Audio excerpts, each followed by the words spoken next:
का कहत एक जनी अपना सैया जी के फोन करके कहली का कहलो कि रह जाई हमारा दिवाली दशहरा अब हले कतही कोनो दिनवा में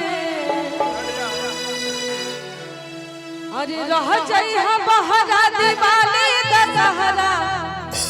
तब हले कतही कोनो दिनवा में अरे होली में चोली चभोरे वाला मुआ आज है फागुन महीना होली में चोली चभोरे वाला मुआ आज है फागुन महीना नहीं नहीं हम बहरा दिवाली दशहरा भले कतही कोनो दिनवा में फागुन महीना रह जाई हम बहरा दिवाली दशहरा भले कतही कोनो दिनवा में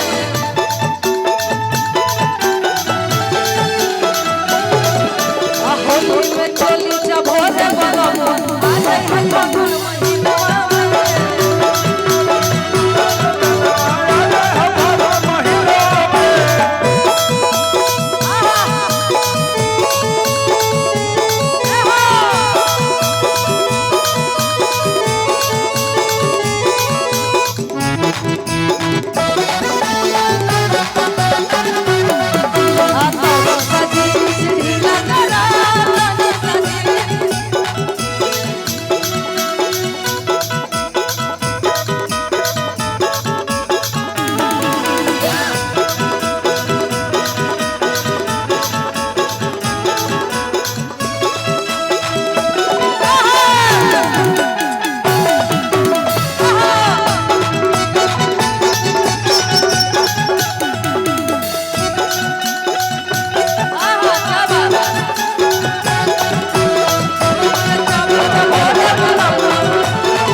कि जब रोइया में हवा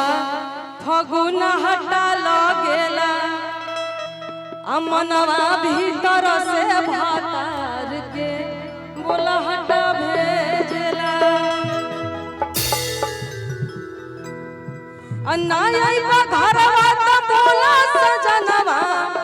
आके डाली मोबिल